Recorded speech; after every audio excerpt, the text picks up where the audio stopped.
Hello everyone and welcome to the Afterlife Card Club. I'm your host RareTotem, and in today's episode we've got a best of 3 match between myself and my friend Snail for your viewing pleasure. Before we get into the games, let's briefly take a look at what each player is bringing to the table this episode. In today's contest, Snail will be playing the Ctrl-Alt-Delete deck. This is a tricolor deck led by the legends Alt Cunningham, Goro Takamura Vengeful Bodyguard, and River Ward. This deck's goal is to control the battlefield by stalling out the rival to buy time to play our game closers that can clear the rival's field and steal multiple gigs with each attack. This deck employs many blocker units to slow the rival's attack plan. This deck also uses a combination of programs to supplement the stalling strategy by preventing units from attacking with Chrome Reverie, preventing blockers from being defeated in combat with Reboot Optics, and to lessen the number of, or outright prevent the rival from stealing gigs should they have a unit make a direct attack thanks to Take Control. Alt Cunningham leads the deck in recurring these stalling programs to get further value from this strategy. Goro's ability to give some of our low-cost cards blocker can be extremely valuable, as it is in essence a way to increase the number of potential blockers that this deck has. It can also provide a lot of extra card draw if you chain blockers together to divert a single attack using multiple blockers, which is something I talked about in a recent video of mine. River can help drop Mandibular Upgrade on a unit to make it a surprise blocker to cause the rival further frustrations. Once endgame is reached, we enter the delete phase, where this deck closes out the game with beefed up Jackie or Placides that can begin to wipe the rival's board of units quickly. It's a good mid-range mix of stall control and raw power. Now let's take a look at my deck. For this episode, I wanted to try an experimental theme deck. The Cyberpunk universe is known for having many badass women that inhabit Night City, and I wanted to show that off with the Femme Fatale deck. This deck features all women legend and units, plus the Flathead, which is a robot, so it counts. It's a double blue-green deck, and my legends are V, Judy, and Hanako. This deck is all about getting as much value possible. To start, many cards in this deck have the ability to draw additional cards, resulting in gaining a hand advantage over the rival. Evelyn, Rita, and Misty will net us additional cards each turn, as will our legends Hanako and Judy if we choose to use her ability. This deck also utilizes several cheap programs that also help us to draw cards.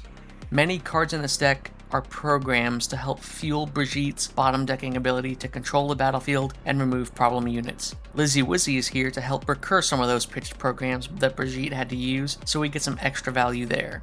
We also have Dying Knight that we can use to equip to V when she goes solo to not only provide a strong 10 power unit, but it also helps to ready eddies at the end of the turn to help set up a play during our rival's turn. Misty can also help ready additional resources if her ability is used and the next card's type is guessed correctly. Judy's ability also provides additional value to us by buffing up any of our units by 1 power when a Brain Dance is used. The best target for this ability is our Evelyn Parker unit that has no innate power. Since this deck has very minimal gear cards, this is the best target to use, so that way Evelyn can not only draw us a card when we attack, but now we can steal a gig as well. The other offensive options in this deck besides V are Nadia, who can be used for a quick out-of-nowhere attack on the rival's gig area, which can force them to have to make a block that they weren't prepared for, or watch helplessly as our gig gets stolen for free. The Flathead is also used in this deck to help skirt around any blockers the rival may be using. This deck also utilizes several programs similar to Snail's to help stall out the rival's offensive plans and bring home the victory. It's Killer Queens versus Big and Means in this week's matchup. Let's see who will come out on top. Alright guys, what's up? RareTotem here. Now going to be doing some shoutcasting over our gameplay. We are entering game number 1 and Snail has been selected to go first randomly. He is selling a Karoshi Optics. He is spending 2 and immediately putting Corpo Security on the board to give him a 2 power blocker. His deck has lots of blockers in it, so he's going to try to set up a wall as quickly as possible. Goes to my turn here. I get my D4 out. It's a 1, so that's pretty good for me. Now, I'm going to have some trouble with all those blockers he has if he continues to get a lot of them out on the board there. I do sell a Peace Offering, And because he has a blocker there, I'm going to put out a blocker of my own. Rita Wheeler makes her first appearance, and she's got 4 power, his only has 2, so I'm going to be able to easily attack over that thing and get some extra card draw out of it. So that's going to be really nice for me. He sells a card, and he is going to go ahead and he is spending 4, and he's going to play a big brute here. Pepe makes his debut. And that's going to be a problem for my Rita, because Rita's stronger than Corporate Security, but Pepe's stronger than Rita. A 6 power bruiser already, and he calls a legend, and it is Alt Cunningham as the first legend called in this game. So I am going to have to be very cautious with using Rita here. I can't just attack willy-nilly, because Pepe's just going to kill her. I roll my d6, get a 5 there, not too bad. I want to try to keep my street cred as low as possible, so I'm going to be looking to lower that if I can. I'm going to sell a Corpo Surveillance, or Corporate Surveillance.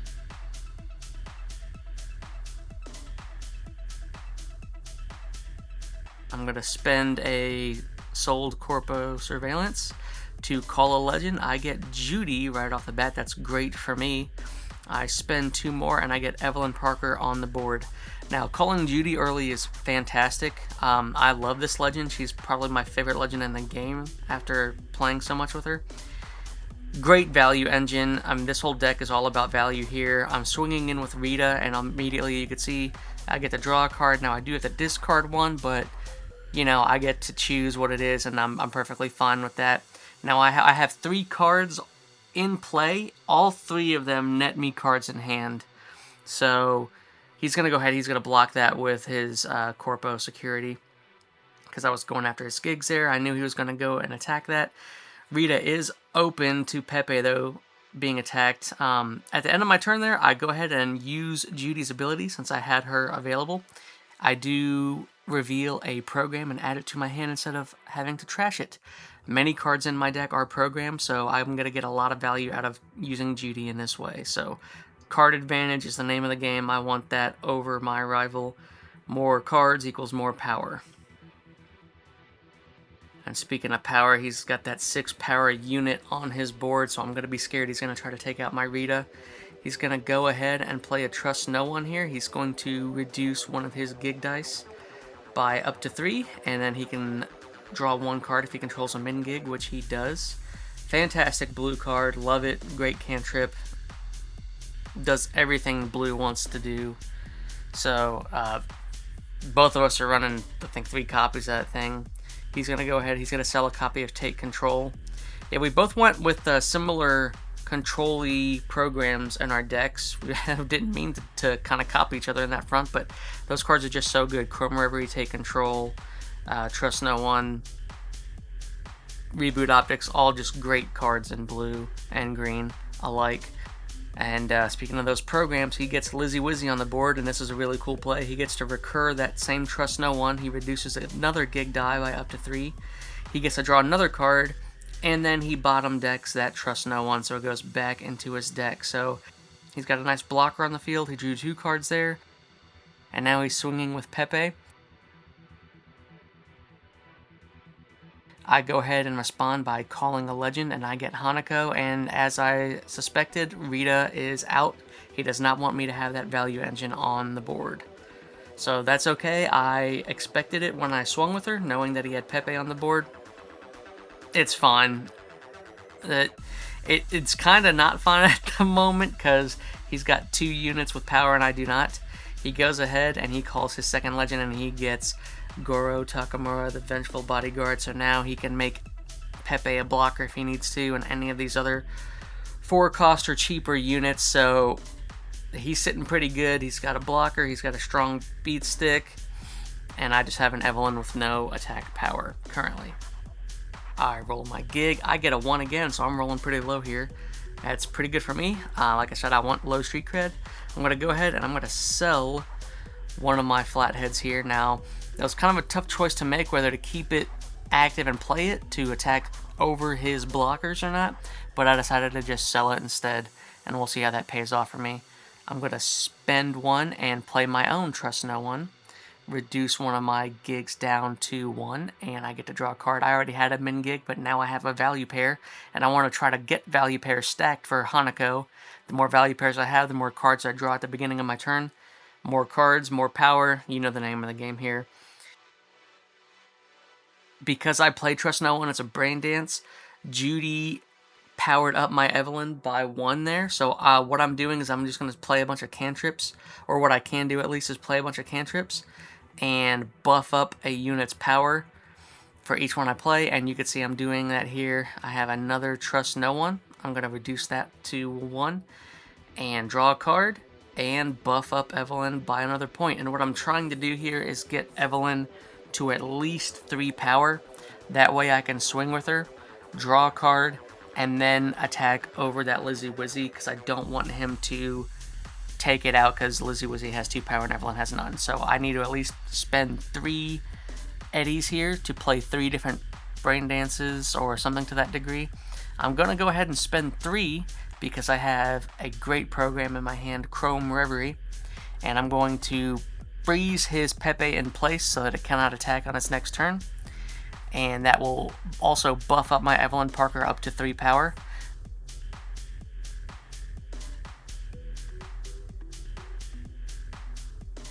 All my legends are called now. Evelyn is swinging in with 3 power, and he's going to have Lizzy Wizzy block it and be defeated.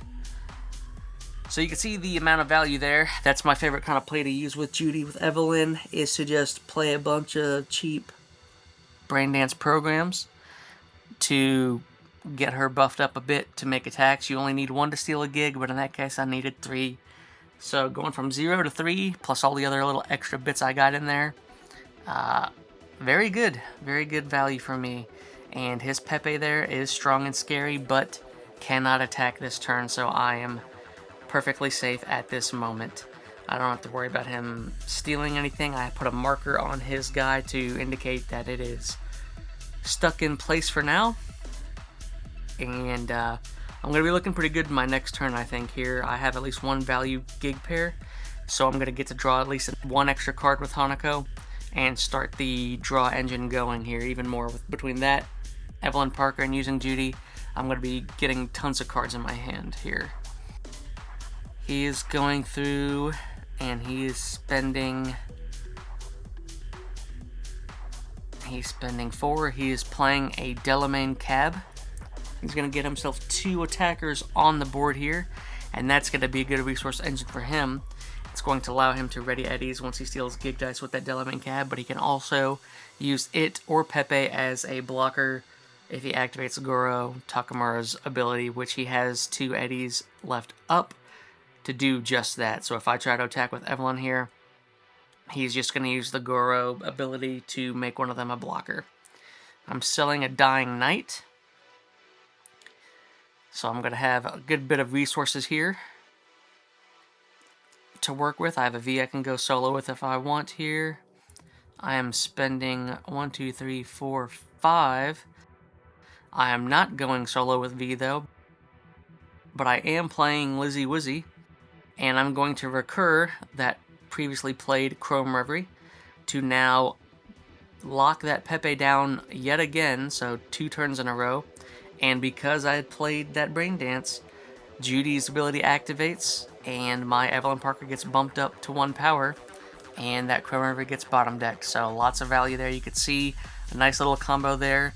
Lizzy Wizzy into the Judy play, buffing up Evelyn Parker with the 1 power there I'm using with the dice, and get to draw a card. Because Evelyn Parker, I have less street cred currently than my rival, so I do not have to discard 1 thanks to Evelyn.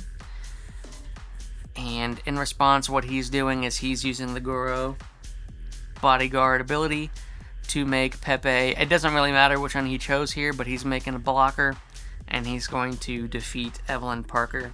So unfortunately, I'm going to be losing this unit, but I got a card drawn off of it, and like I said, the hand advantage is in my favor for sure.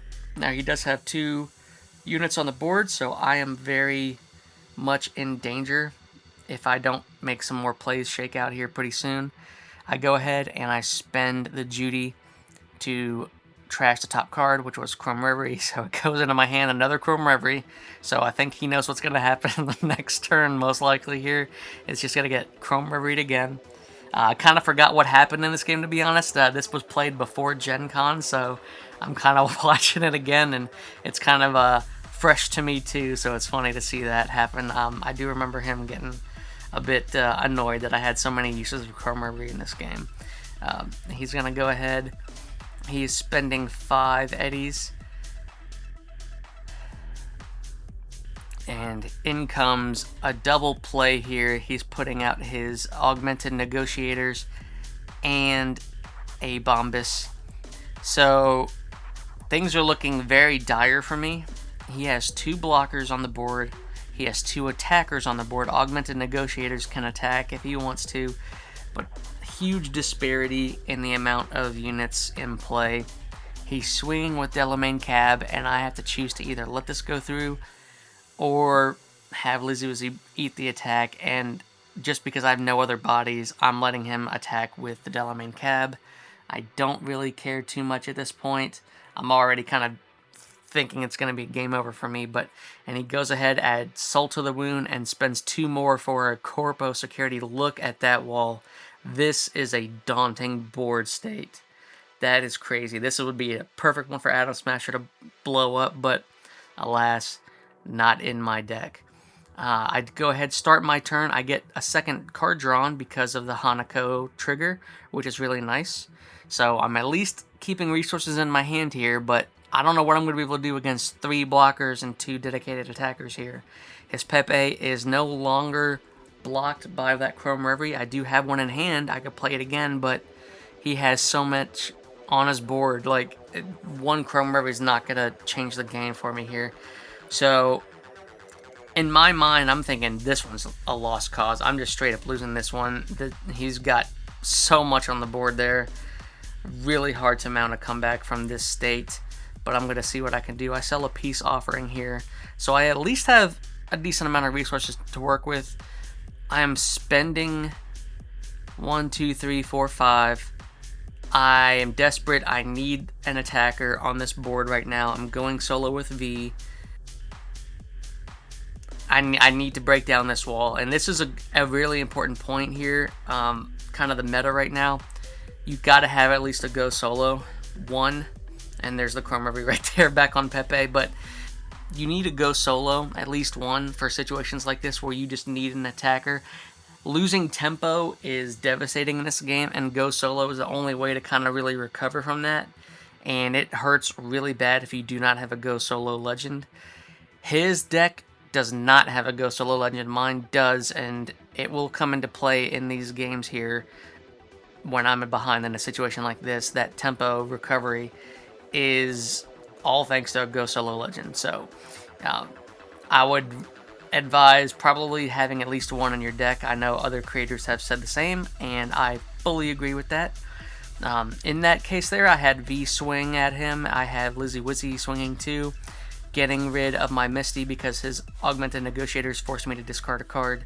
He also blocks my attack with Corpo Security, and you might be wondering why Lizzie Wizzy also wasn't defeated, because they both share the same power. That's because my Judy bumped her up to 3 power because I played that Chrome Reverie again on Pepe. So the 3 was able to beat his 2 out, so I keep my 2 units alive this turn. I block his biggest attack from attacking during his turn, and I take out 2 of his blockers. So I'm still in it. It looks dire still, but I'm still in it. I say that now, but now he's got the big Jackie out on the board. And now we're going to see what I can do around this. He's got the ability to make any of these cheaper units a blocker with his Goro. He's got big Jackie. He's making attacks. All of my stuff's spent. I can't do anything here against this. So he's stealing gigs. He's threatening a game win on the next turn. And turn shifts to me. So yeah, a big uphill battle for me. He's threatening a game win if I cannot steal any gigs right now. He's got 1 blocker dedicated. He's got Goro that could make another one a blocker. And it's going to be rough. Hanako gets me extra cards drawn again. And that's great. But I'm gonna have to make some serious plays here to get around this wall he's got. I mean, he's got one blocker innate with his Bombus. The Pepe can be made a blocker too. I sell a flathead there. Trying to stack up on resources to make some plays here. I have to get over this wall. He's got two blockers potentially. I'm playing Corporate Surveillance. I'm going to spend his Bombus here. So now he's only got one. So I'm able to at least steal 1 gig guaranteed. I am spending 5 and I'm playing Maman Brigitte. And I have plenty of cards in hand thanks to all the card draw I've got in this deck. And I am pitching 2 cards, a Floret and a Reboot Optics. And he is saying goodbye to his Pepe. Now the reason I chose Pepe instead of Jackie there is because the Pepe could have been made a blocker and I need to steal gigs. He's got more than enough to win the game and I need to steal at least 2. And thankfully that play there of spending his 1 blocker and bottom decking the other lets Lizzy Wizzy steal a gig and V steal a gig as well. So I am kept in this game for at least 1 more turn. Thankfully also, all of my gig die, or at least most of mine, and most of his now, are going to be odd numbers. Now, he can still manipulate those to get Jackie even higher, but all of mine, pretty much, except for 1 and the one I stole from him, are odd. So Jackie's not going to get to an insane level where he could potentially steal 3 gigs or more in a single swing this game. Alright, Control shifts back to my rival. He draws his card for turn. Now he's got some decisions to make here. We both have an even number of gigs. Nobody's won just yet, so I'm not threatening a game win, so he doesn't need to steal any. He could focus on just defeating my units and just taking me out that way. He does call his final legend River Ward, so he has all of his legends in play. He has Jackie, he has Delamancab that can attack. If he could also even buff up that Bombus to make an attack as well. He's going to use Alt Cunningham's ability to play a Chrome Reverie from his trash pile and then bottom deck it. And he is going to focus that on my Maman Brigitte instead of my V because he wants to just defeat my V outright in combat so that I can't buff it up my next turn and steal 2 gigs with it. So, pretty smart play there. That's why he chose to do that. He swings Jackie into V, and V is removed from the game. And then with Delamancab, he could either go after Lizzy Wizzy or me directly, but he chooses to steal a gig from me to threaten the game win. He does have 1 blocker unspent right now with the Bombus, and the only thing I'll be able to attack with next turn is Lizzy Wizzy. So I'm going to be in big trouble if I cannot get an attack through with her. Maman Brigitte cannot do anything because she has been frozen in time thanks to Chrome Reverie. Alright, so turn shifts to me. I only have 1 attacker right now, Lizzy Wizzy, and he has a blocker readied. So he's banking on me not being able to steal one of his gigs and win the game once overtime starts. You can see here I drew 2 cards because I had 2 value pairs, 2 1s and 2 5s, so that was 3 cards I drew at the beginning of my turn. Insane value there. Just goes to show the strength of this deck with all the extra card draw, which does help me out significantly in games like this where you need those resources. You need the cards that you need to win in whatever situation you're in, and this deck helps me do that no matter what. So I'm attacking with Lizzy Wizzy here, so I'm forcing him right now at least to have to make this block. I have all my resources still available to make plays. What he's doing here is he is spending River Ward to put Mandibular Upgrade onto the Bombus. Now the reason why he's doing that is so that way he can use River Ward's ability to trash a card from the top of his deck. He gets to look at the top 2 and then trash 1. And then after that resolves, the Goro is going to allow him to draw a card. So he basically, this little combo here allows him to pick the next card he wants to draw off the top 2. So kind of a cool little combo there. Of course, yeah, you have to. He just threw it on. He threw Mandibular Upgrade on a blocker unit that didn't need it, just because we're already at the end of the game anyway. So he's just trying to see what he can get essentially. But that does show a cool little combo interaction there between Goro, Takamura, Vengeful Bodyguard, and River Ward.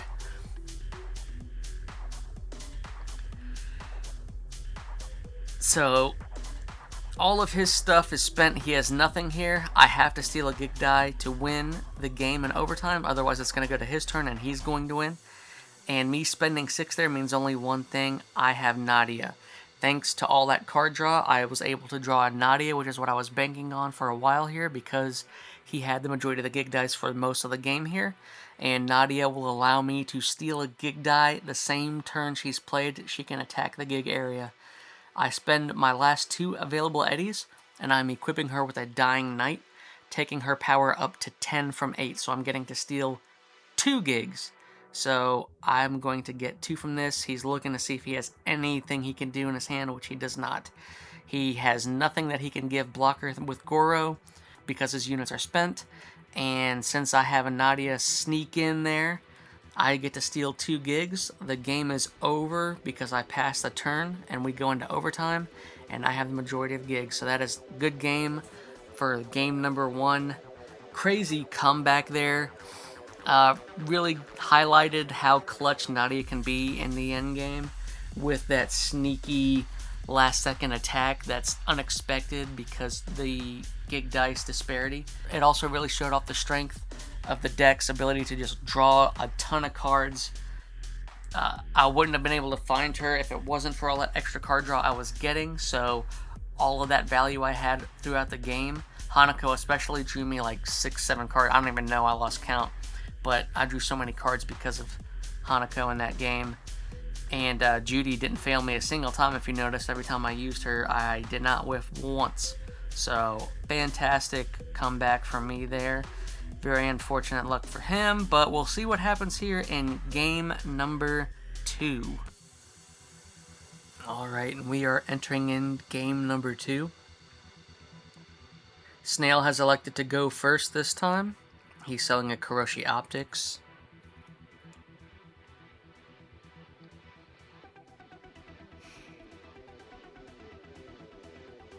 And he passed his turn. He did not call a legend, which was curious to me, but he just decided to pass. Went to me, I rolled my d4, I got a 1. I'm selling a Floret. And I'm starting my turn with one of my favorite opening plays if I'm going second with this deck, and that is playing a Rita Wheeler. She's a strong blocker. That will start getting me cards drawn and discarded, so very good value engine there. I pass the turn to him. He rolls his die, he draws his card. He's selling a Reboot Optics.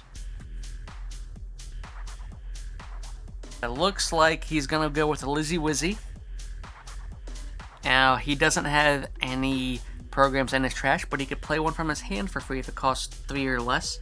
And he's going to do just that. He's going to go on a heist. He trashes 4 and adds a gear from among them to his hand. And he's going to go ahead and elect to take a Kuroshi Optics there. The other cards are trashed. One of them being Jackie there, I noticed while we were playing. So one of his big brutes is out of the game, thankfully, and I asked to see what he had trashed. I was looking to see what else he had to get rid of for that play. This part was kind of a misplay here. I didn't catch it, but he had spent a card he didn't have that was already spent to call Alt Cunningham, so that was kind of an illegal move there, but, you know, we didn't catch it in the game. He goes ahead and passes turn to me. I ready, I draw, roll my Gig Die for turn. I'm going to go ahead and sell a Take Control. I'm going to open with attacking with Rita here because she allows me to draw a card first and then discard one, and I want to see what I happen to draw so I can have the most information before I make any plays this turn. So I go ahead and I pitch the Corporate Surveillance. Rita is attacking his gig area. We'll see if he chooses to block that with his Lizzy Wizzy, or if he lets me steal one of his gigs and get an early lead against him. And he's going to go ahead here and play Take Control, which I think was another misplay there, because he did not have those readied, I don't believe. But like again, I said, did not catch that. But that's alright. I go ahead and I spend 4 here and I play a second Rita. So 1 was bad, 2's worse. I spend my last Eddie to call a legend and I get V. So I have quite a bit here going for me.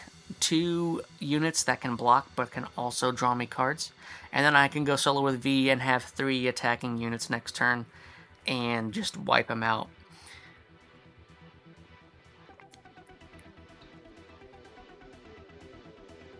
He spends 4 and he goes ahead and he plays Pepe. So this was the bane of my existence in the last match we played.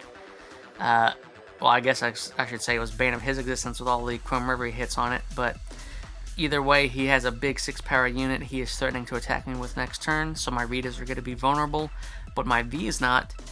So I'm going to start my turn by rolling my Gig Dice, and I can go ahead and choose to be extra aggressive here. I do have 5 Eddies, and I could just choose to go ahead and have 3 attackers hit his board. I start my turn by attacking with a Rita, like I said last time.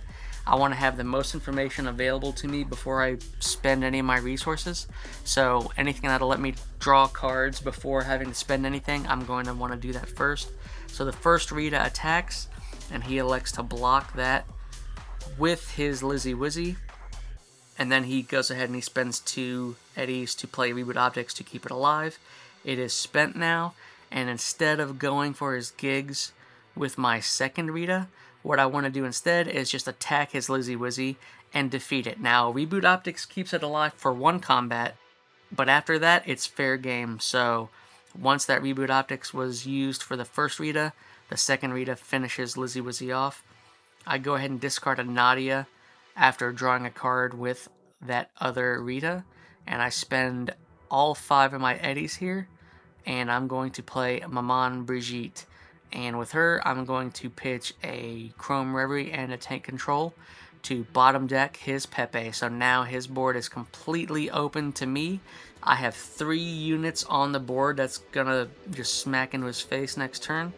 And he is in big trouble in this one because I also have that V in the backfield ready to go solo at a moment's notice. He spends 1 and he calls River Ward. And pretty much the writing's on the wall in this game already. We both agree here that it's pretty much going to be impossible to make a comeback, I feel like. He's spending a couple here to play one of the newer green units here, the Valentino Street Racer. And unfortunately, he can't really do anything else. He has a couple of Eddies up to give it blocker if he needs to, but it's not going to be enough to stop the assault I'm about to do. So I roll my gig for turn, spending all 5 Eddies, and I'm going all out here. V is going solo. I have 4 attackers. Maman Brigitte is going first, and then I'm going to first check to see if he's going to try to do a blocking play or something to that degree, and he just spends 1 to call a legend and he gets River. I steal a gig because he allows it to go through. V is going to attack, and he is going to go ahead and spend Goro to block the attack from V there, and because he used a blocker, he gets a draw card from that. I've taken the gigs there from the Rita attacks as well. And I drew and discarded my card from the attack after spending her.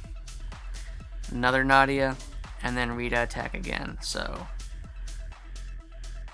you can see pretty much this game's already over. There's really nothing that he can do, unfortunately. This is one of those cases where go solo on his side would have saved him at least 1 turn. But yeah, there's really nothing you could do against this wall I have. You can see I have 4 units on the board, and I just got that early momentum. Thankfully, having 2 Ritas back to back like that just got me the win. No matter what, even with the misplays and stuff in that game, it was gonna shake out the same exact way. So yeah, I just had the early aggression there, and just a bit of bad luck on his side. He just didn't get anything going. So we go into a game 3 here. I did win the best 2 out of 3, but we wanted to go for a 3rd game. just to, you know, get a full, well-rounded experience with both of these decks that we're testing out here. I am going first this time. He elected to go second. And I sell a Floret.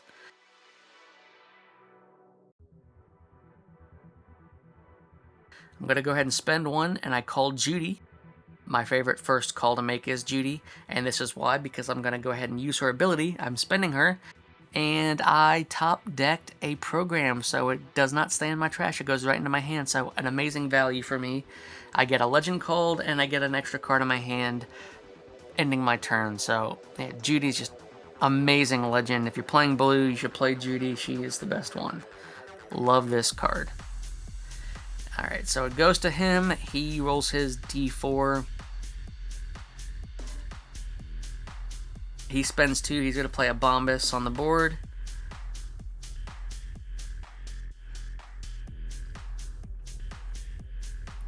He's going to go ahead and spend another 2, and he's going to go heavy into building a wall early on, Corpo Security. So we saw this in the first game where he had established a very sizable wall for me to have to climb. It is quite oppressive. I was able to get over it last game, but I don't know how it's going to work in this one. So, passes to me, and I have some plays I'm going to have to make to get these blockers out of here. I sell our Reboot Optics. Thankfully, neither of those can make an attack until he puts some gear on that Bombus. But what I'm going to do here is put a Lizzy Wizzy down to be able to circumvent that if he tries. Now, like him in the previous game, I did not have anything in my trash, but I'm using one of my Trust No Ones from my hand. I'm reducing a gig value down, and I'm getting to draw a card. And what's cool too, even though it doesn't really come into effect in this turn, Judy would pump up that Lizzy Wizzy up to 3 power. But it goes to his turn now, and we'll see what he decides to do here. He's already got a small wall going. He's going to sell a Take Control. He's got 5 eddies to work with. He spends 3, and he's going to put Misty on the board. Now, Misty is going to be a great engine for drawing cards and raiding resources, so long as you pick the right card type, whether it's a unit, program, or gear. He equips the Crochet Optics to Bombus. That's what I was kind of waiting for him to do, and why I wanted to play Lizzy Wizzy there, to kind of curtail him from doing this attack. However, he plays a Floret to drag my Lizzy Wizzy's power down to a 1 before he attacks with his Bombus, which he's doing right now. So I have to choose to either allow my Lizzy Wizzy to block the attack and have them both crash into each other and both be defeated, or let him steal a gig. And I elected to let him steal a gig this turn, because my Lizzy Wizzy's power will be restored at the start of my turn. Here he activates his Misty. He tried to call Unit, or he called Gear. He said he should have called Unit, and unfortunately he had to discard the Pepe. A turn goes to me. I roll my gig for turn. I'm selling a Reboot Optics.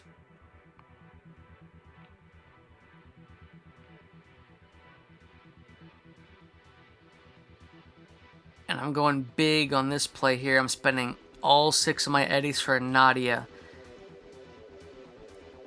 Now, he has gig advantage, and one of the reasons why I let that last attack go through is because I had Nadia in my hand, who can do this exact play here. It's going to give me a little bit of extra momentum, because now I'm getting to attack with a unit I just played this turn. So he's going to either have to block this attack or let me steal a gig, which he chooses to let me steal a gig there. So now I have an 8 power unit on the board who just stole a gig, which is great. And I chose to attack his Bombus with Lizzy Wizzy because she has 2 power and it had only 1, and I don't want him to be able to buff that thing up on his next turn. So now he's got 2 units, neither of which can make attacks. I have 2 that can make attacks, and one of them's 8 power. And I have Judy on the board, so I can easily get that thing up to 10 if I play 2 Brain Dance. So he's in trouble now here. We'll see what he can do to answer my threats on the board. He spends 1 to call a legend, and he gets Goro Takamura into play. He spends 1 more, and he's equipping his Misty with Mandibular Upgrade.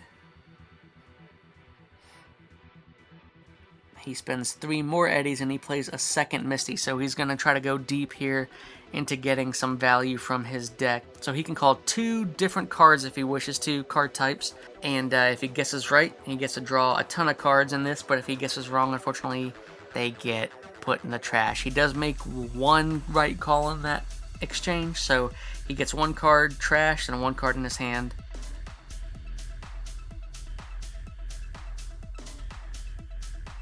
He has 2 blockers on the board. I start my turn, and I have 2 attackers ready to go here.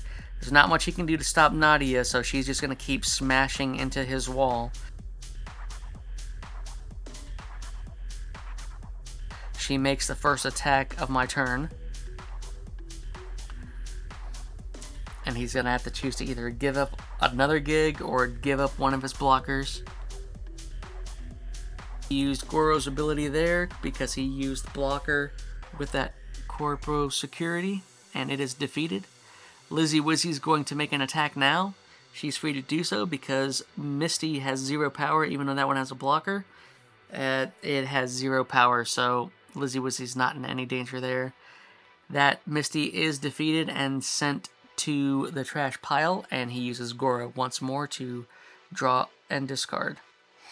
And now I have 6 eddies to work with, and he only has 1 unit on the board, which is a Misty. I spend 2 to play Evelyn Parker. I spend an additional 1 to go ahead and call another legend, and I get V.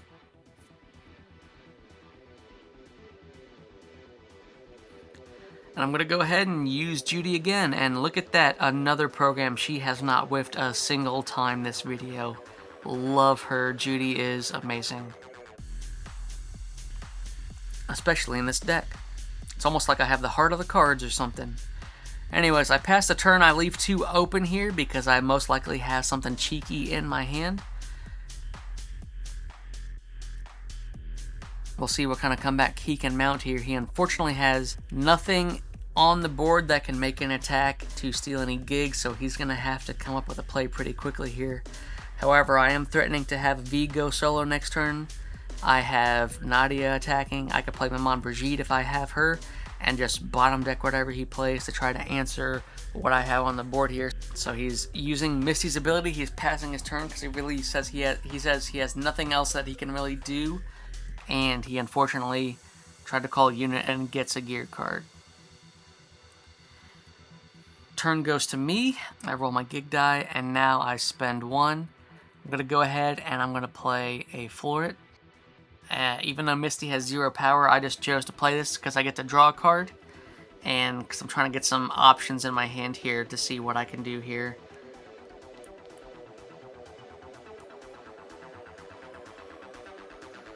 It really doesn't matter, truth be told. We're both talking while we're playing in this one that it's pretty much game over. You can see here I'm just spending all 5. V's going solo. I have 3 units that can make attacks and steal gigs. Evelyn unfortunately has 0 power. I do not have a brain dance I could play to boost her with Judy, but that's alright. I don't really need to. V steals the first gig. Lizzie Wizzy's going to steal the second. And then Nadia's going to steal the third. On this point, he's going to go ahead and use Goro's ability to make his Misty a blocker and absorb the attack. He discards and draws 1 thanks to Goro's ability. So he stopped that, but unfortunately there's nothing that he can do to try to come back from this. And so Evelyn Parker's going to close out my turn by attacking. She has no power, so I'm not stealing a gig, but I am drawing a card here. And I'm going through and having to figure out what card I want to discard. He does spend an eddy to call a legend in response to that attack, and he gets Alt Cunningham. I'm looking at my hand here, and I'm choosing to discard an Evelyn Parker because I have way more street cred than he does. I pass the turn to him. He goes ahead and readies his eddies. He rolls his gig die, draws a card, and it's pretty much a good game here at this point. I have enough gigs to win the game at the start of my next turn. This is another instance where if he had to go solo, he could make an attack and at least steal one of those gigs.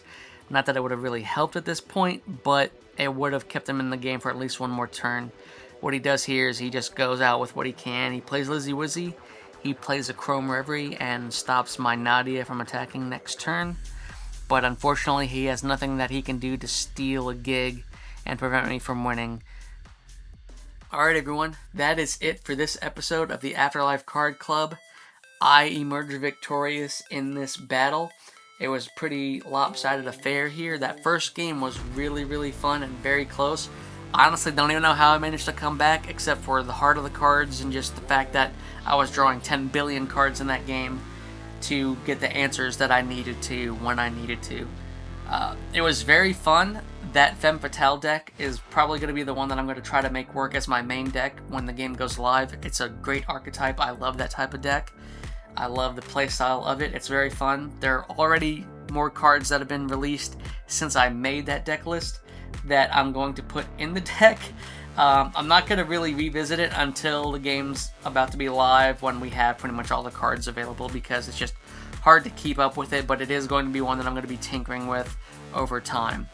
Thank you guys so much for watching and all the support. The channel's been blowing up lately, and I'm so appreciative of all the support and the responses that I've been getting from everybody, enjoying the content. If you have any suggestions for deck types you want to see us use in these episodes, or types of videos you want to see me cover, I do plan on redoing the tier list videos again, but I'm going to wait until most of the spoiler season is over, especially this week with so many of the awesome creators out there revealing so many awesome cards.